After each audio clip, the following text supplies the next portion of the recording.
Welcome back, everyone. I hope you're doing well. It's another video for you. It's going to be another tip. This is again aimed towards beginners. This is talking about the HSL panel in the Develop module of Lightroom. Let me preface this by saying I am not an expert in Lightroom.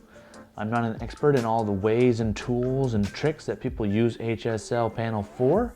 I'm just going to talk to you about what it does and its differences between just pure saturation and vibrance. So let's jump over to my computer. Let's talk about that really quick.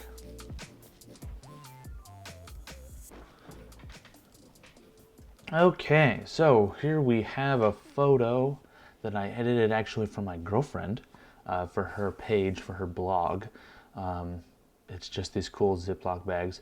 Anyways, not the point. Let's talk about HSL here for a minute. Let me take away this and let's go back to the normal. Okay, so vibrance and saturation. Here we have vibrance and saturation. What do vibrance and saturation do? Well, I'm not going to tell you all the science behind it. I'll link you to a video that talks about it more. Basically, saturation is pure enhance of colors, whereas vibrance is going to be trying to preserve some of the already saturated colors while bringing up the muted ones.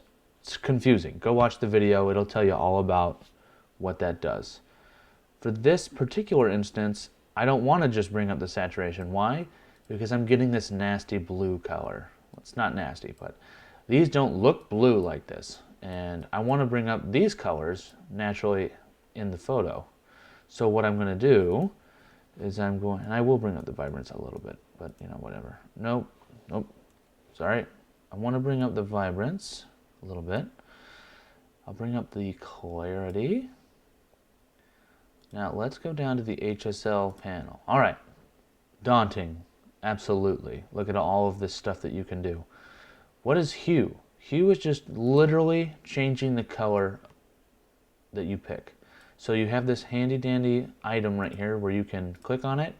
You can go find a color wherever in the photo, click on it, and then drag your mouse up and down and it will change the color for you. So if you don't like the way that orange looks, you can make it red, whatever. I want it right about there. I want really deep reds. Whoops. So I want to bring this up actually just a bit. And sometimes you'll find that you don't want to do that because it's going to affect a lot of different things. So you can just adjust red right here. I think that looks pretty good. Let's go over to greens. So I find that anything that's white, it's going to be picked up as blue on a photo in Lightroom, generally speaking. Sometimes purple. That's what hue does. Hue is changing literally the color. Saturation. Again, just like the saturation panel up at the top here in the basic tab, this guy. See how this affects all colors? Now in HSL, which is hue, saturation, luminance, by the way, in HSL with saturation you can pick which colors you want to bring up and bring down. So here you might bring up everything just a little bit. Now when you get to blue, for this particular photo, you're going to see this nasty blue that's coming in with the zipper again. So you don't want that. So what you're going to want to do is desaturate it. You don't want any of that blue showing up because that's not going to look good. It's going to look a little wonky, at least in my opinion. And then luminance. So what does luminance do? It changes the exposure value of a given color. So like if I click red, let's look at this because this is a good red. Bring that up, those reds change. Bring it down, those reds get darker. So that just gives you an idea of what it does. The other thing that you can do that I won't get into today, but I'll show you, is calibration. Calibration is literally changing the hue of the color of red, green, and blue because it's RGB. That's how photos are broken down in Adobe. So you can literally change the calibration of a color in Lightroom, which that's a whole nother thing in itself. And to be honest with you, I haven't mastered like beyond what it does literally, just how it affects your photo. If I go over to my snapshot, let's look at my final edit.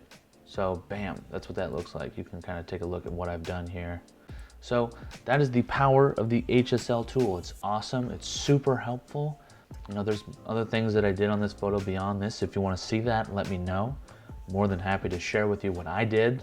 I'm not a commercial photographer or a product photographer by any means, but you know, I'm cool to share what I know. And I think that this photo turned out really well. I think it's gonna look really good on the blog. So thanks for watching. If you have any questions, let me know. I will happily answer them in the comments section. I'm gonna link that video about the difference between saturation and vibrance. And if you like the video, like, comment, and if you're interested in more of this content that I'm making, subscribe. Let me know how I'm doing. Love to hear the feedback. And yeah, guys, that's it. So thank you, and have a good rest of the day.